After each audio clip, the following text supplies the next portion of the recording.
The first scream was not loud.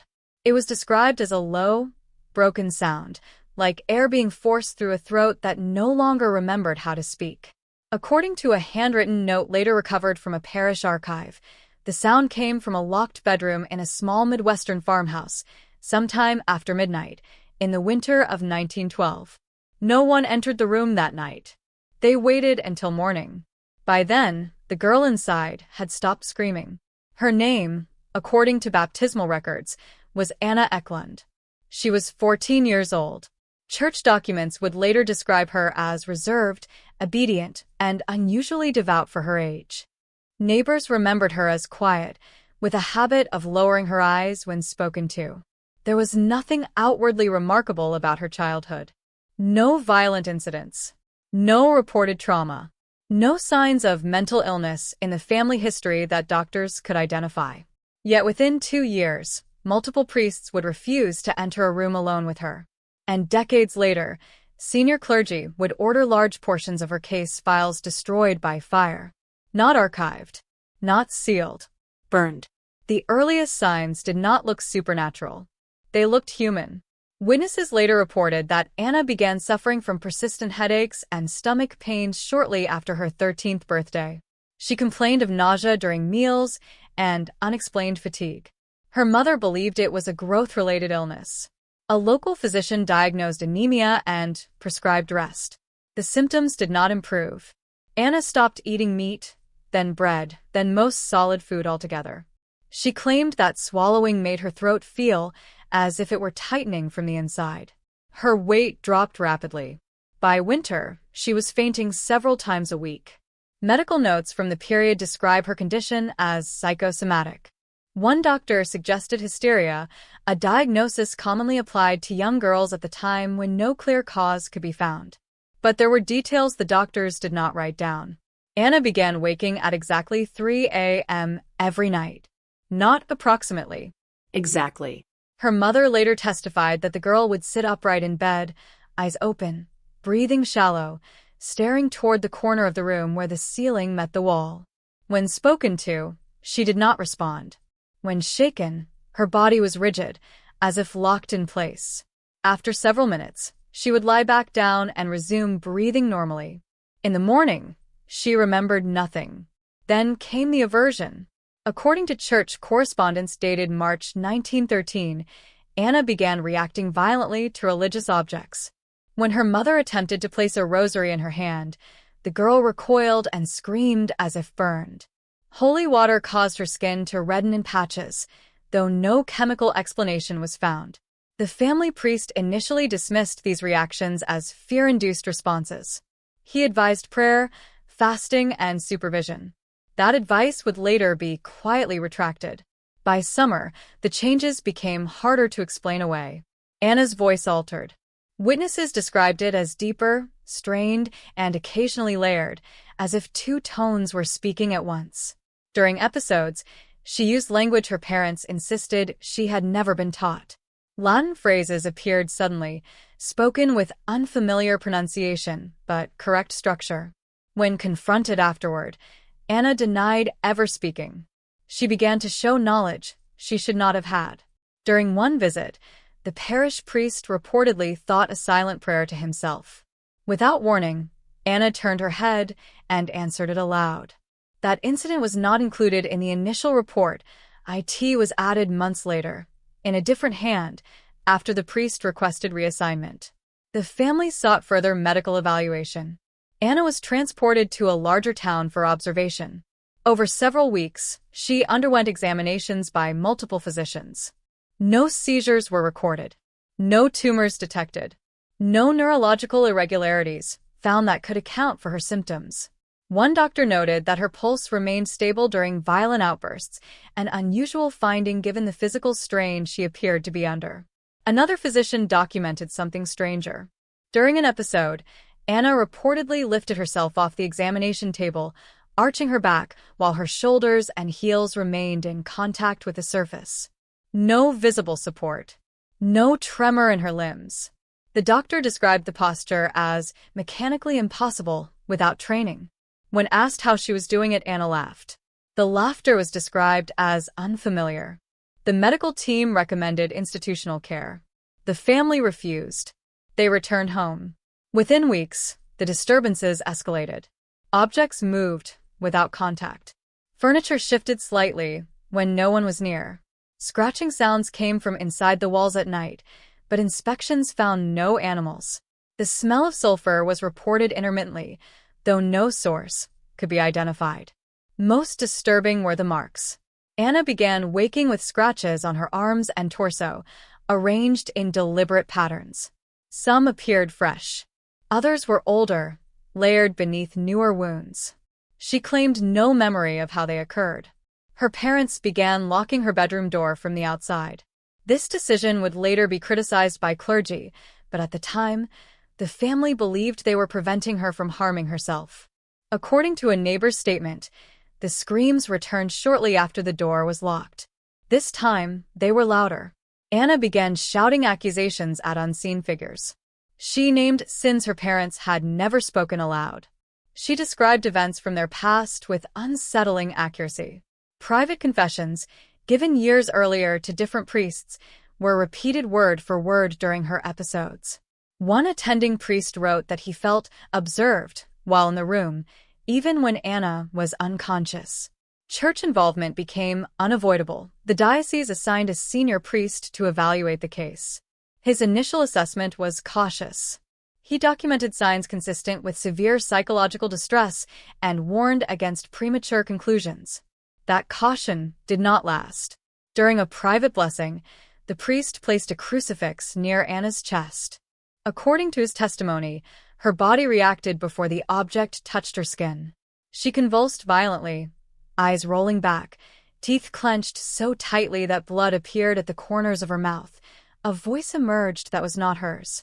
It addressed the priest by name. It referenced events from his childhood. The priest dropped the crucifix and left the room. That night, he wrote a letter to his bishop requesting immediate authorization for a formal exorcism. The bishop hesitated. Church law required extensive evidence. Possession was not declared lightly, especially in an era when false claims could bring scandal. The bishop ordered further observation and prayer, delaying approval. The delay proved costly. Anna's condition deteriorated rapidly. She began refusing water. Her body weakened, but her episodes grew more intense. Witnesses reported her contorting into unnatural positions for extended periods without apparent pain or fatigue. At times, her eyes appeared completely black, the whites obscured by dilated pupils. At other times, they were said to track movement in the room that no one else could see.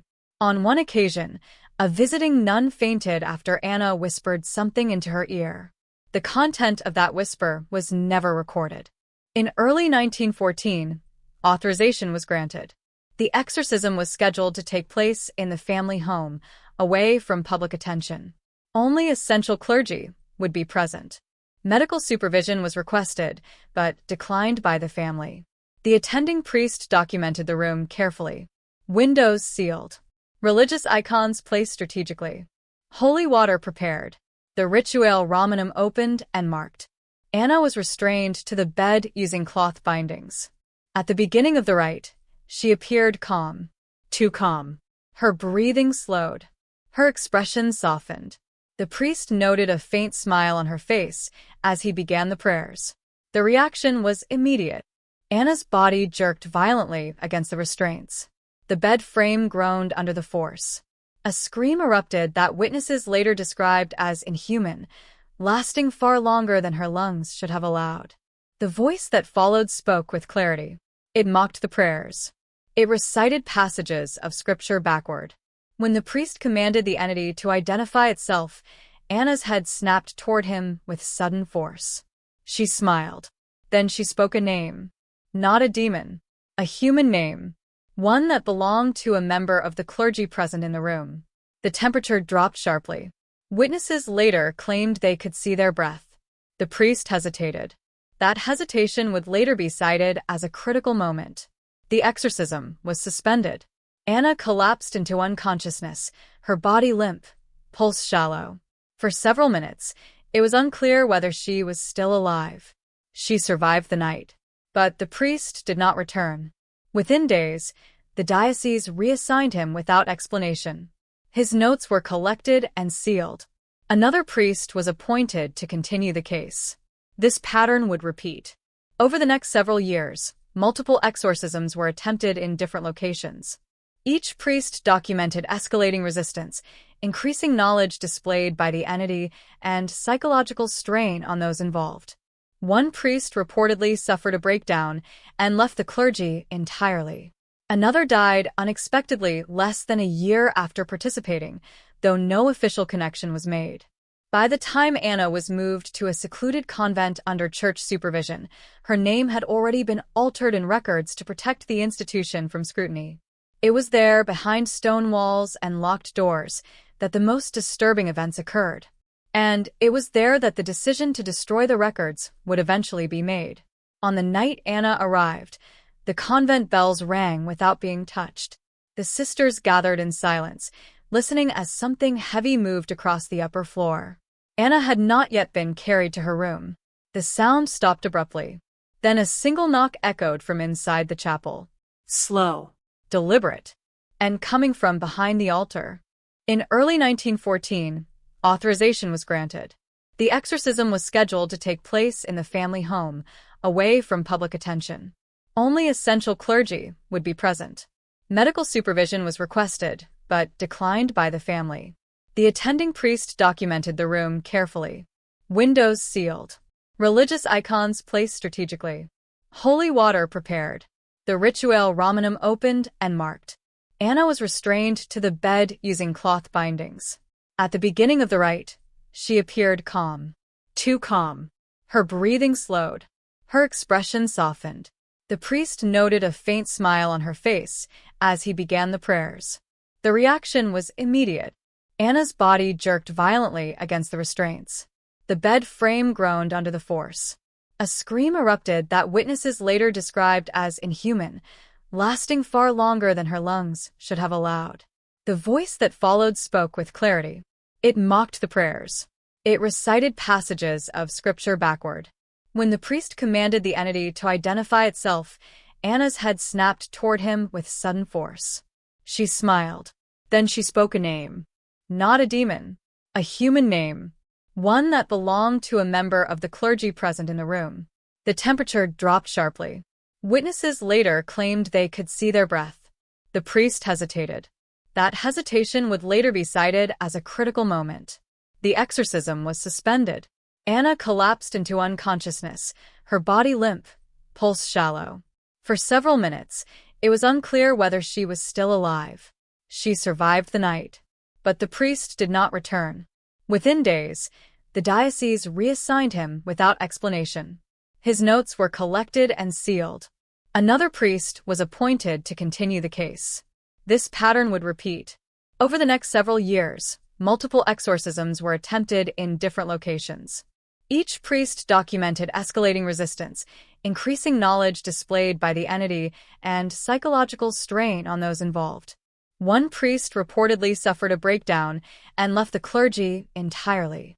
Another died unexpectedly less than a year after participating, though no official connection was made. By the time Anna was moved to a secluded convent under church supervision, her name had already been altered in records to protect the institution from scrutiny. It was there, behind stone walls and locked doors, that the most disturbing events occurred. And it was there that the decision to destroy the records would eventually be made. On the night Anna arrived, the convent bells rang without being touched. The sisters gathered in silence, listening as something heavy moved across the upper floor. Anna had not yet been carried to her room. The sound stopped abruptly. Then a single knock echoed from inside the chapel. Slow, deliberate, and coming from behind the altar. N01 answered the knock.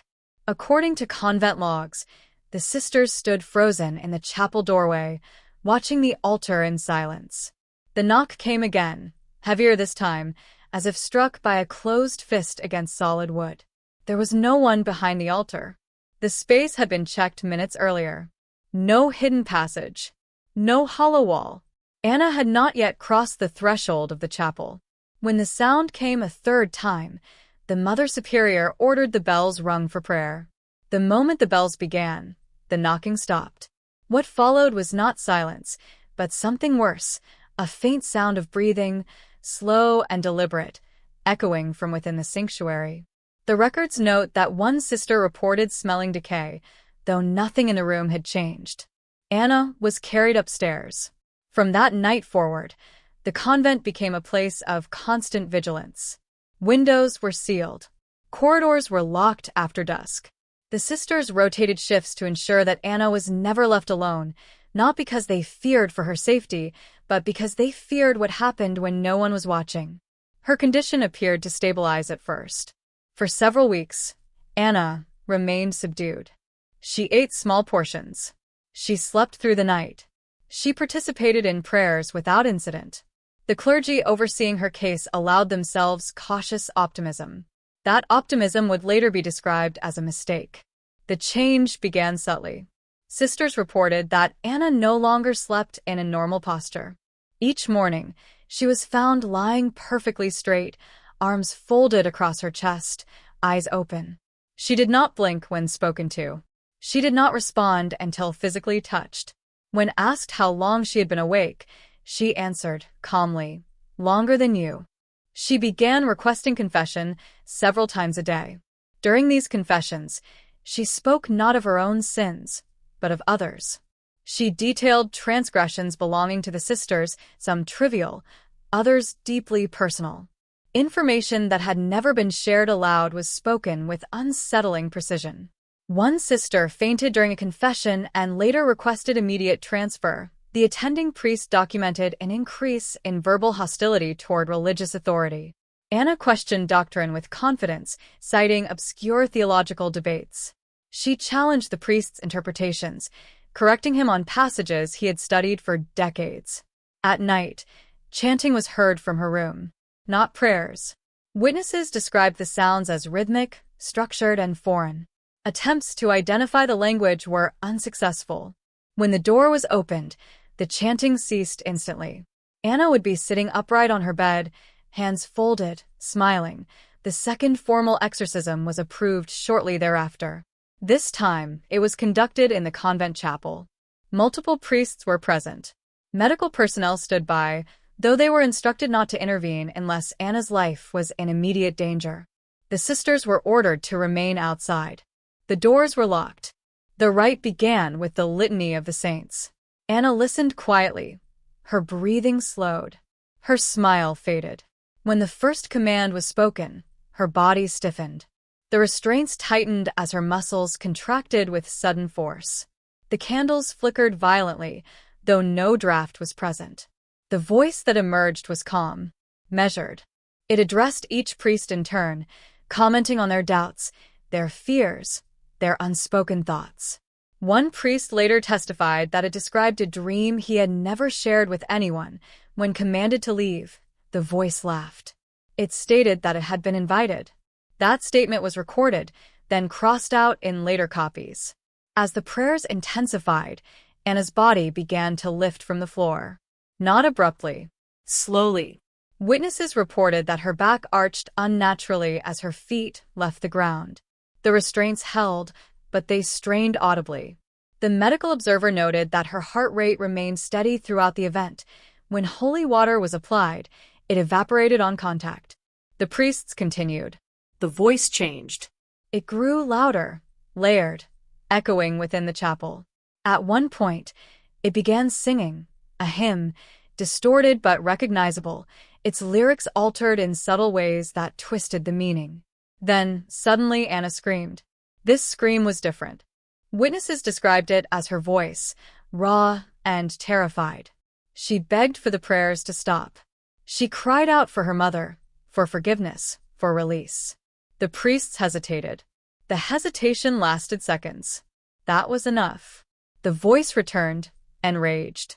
The chapel doors rattled violently. Cracks appeared along the stone walls. Several candles extinguished simultaneously. One priest was thrown backward, striking the floor with enough force to fracture his arm. The exorcism was terminated. Anna collapsed. She did not regain consciousness for 3 days. When she awoke, She claimed no memory of the event. She asked why everyone looked afraid of her. The clergy debated their next steps. Some argued that continued exorcism attempts were worsening her condition. Others believed that stopping would allow the presence to strengthen. The bishop overseeing the case ordered all records kept under strict confidentiality. No copies were to leave the convent. It was during this period that the most troubling development occurred. Anna began predicting events. Minor at first. A sister dropping a candle. A priest arriving late. Then larger incidents. A fire in a nearby village. The sudden illness of a visiting clergyman. Each prediction came true within days. When confronted, Anna denied foreknowledge. She claimed the information came to her in dreams. Dreams she described in vivid detail, often involving places she had never visited. One night, a sister was found praying alone in the chapel long after curfew. She claimed Anna had asked her to. That sister was later discovered unconscious at the base of the chapel steps, her body positioned as if carefully placed there. She survived, but refused to speak about what happened. Her vows were quietly dissolved. By the final year of Anna's confinement, the convent was no longer functioning normally. Attendance dropped. Sisters requested reassignment. The atmosphere was described as oppressive, heavy, as if the building itself were under strain. The clergy decided on a final exorcism. This one would be decisive. Senior priests were summoned from multiple dioceses. The rite was to be performed continuously, without interruption, until resolution or death. This decision was not recorded in official correspondence. It appeared only in a personal journal, later recovered from a private collection. The night of the final rite, the convent was sealed. No one was permitted to leave. The ritual began at dusk. From the first prayer, resistance was immediate and severe. Anna's body convulsed violently, her restraints tearing into her skin. Her voice shifted rapidly between tones, languages, and identities. At times, she spoke as a child. At others, as an old man. At one point, she spoke in a voice identified as belonging to a deceased priest who had previously participated in her case. That moment caused several attendees to break down. The lead exorcist pressed on. Hours passed. Witnesses reported physical exhaustion, nausea, disorientation. Several priests required assistance to remain standing. The air in the room grew thick, difficult to breathe. Near midnight, Anna went silent. Her body slackened. Her eyes opened. They were clear. She whispered a single sentence. It was not recorded in any official document.